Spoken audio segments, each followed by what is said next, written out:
আমি জানি না আমি কোন ভাষায় তোমার সাথে কথা বলবো। কেন, কি হয়েছে? তুমি না অনেক মিথ্যা বলতে শিখে গেছো। কি বলো এইসব? কি করছি আবার? কি নিয়ে মিথ্যা বলছি? আচ্ছা, তুমি তো নাকি আজকে বিকেলে আপুর বাসা যাবে বলছো, আর বলছো একটু ব্যস্ত থাকবে, আমি যেন কল না দিই, মেসেজ না দিই। তুমি বাসায় এসেই আমাকে কল এসএমএস দেবে, কিন্তু দেখো রাত প্রায় 12টার উপর হয়ে গেছে, তুমি আমাকে মেসেজ দাও না, অনলাইনে আসো। তুমি সব সময় এসব ছোটখাটো বিষয় নিয়েই পড়ে থাকো।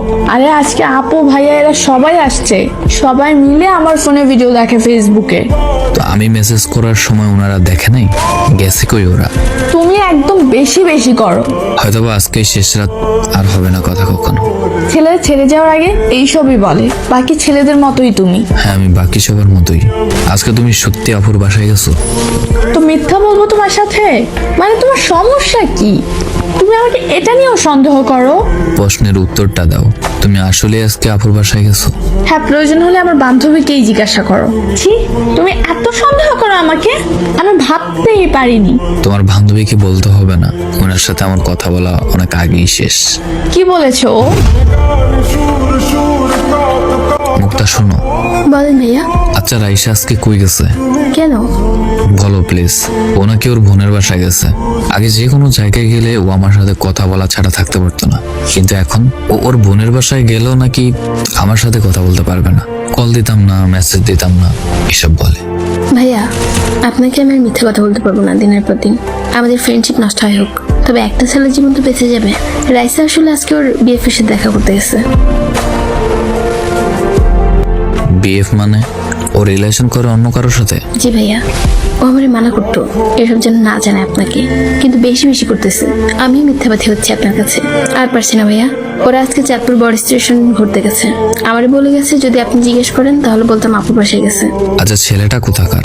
চাঁদপুরেরই, হাসান আলতে পর দেখা করে। মুক্তা যখন সব বলেই দিয়েছে, তাহলে আর লুকানোর কিছু নেই। তুমি আমার জীবনটা শেষ করে দিছো, পুরো জাহান্নাম বানাই দিছো এই 1 বছর 7 মাস। আমি আর পারতেছি না। তুমি কোথাও ঘুরতে যেতে দাও না, কোথাও ঘুরতে নিয়েও যাও না। তুমি সামান্য আমাকে বৃষ্টিতেই ভিজতে দাও না, বাকি সব তো বাদ দিলাম। আমি মুক্তি চাই, আমার মুক্তি দাও। ঠিক আছে, তোমাকে আমি মুক্তি দিলাম। তুমি যেখানে সুখ খুঁজে পাও সেখানে তুমি চলে যাও, আটকাবো না। আমি বলবো না তুমি আমার থেকে ভালো পাবে না, অবশ্যই পাবে। যাও, যাকে পেয়েছো তাকে নিয়ে সুখে হও। আর আমার প্রথম ভালোবাসাটা এইভাবে শেষ করার জন্য তোমার প্রতি আমার কৃতজ্ঞতা। ভালো থেকো, নতুন মানুষকে নিয়ে। আইডিটা মনে রেখো, কাজে আসবে কখনো। লেকচার দিতেই পারবেন, সারা জীবন কিছু করতে পারবেন না। তুমি বুঝনি আমি বলিনি, তুমি স্বপ্নতে কেন আসনি? তোমাদের অনেক সুন্দর মানাইছে দুজন রে। ছেলেটার অনেক ভাগ্য, তোমাকে মোনাজাতে চেয়েও পাইনি, অথচ ছেলেটা না চাইতেই তোমাকে পেয়ে গেছে।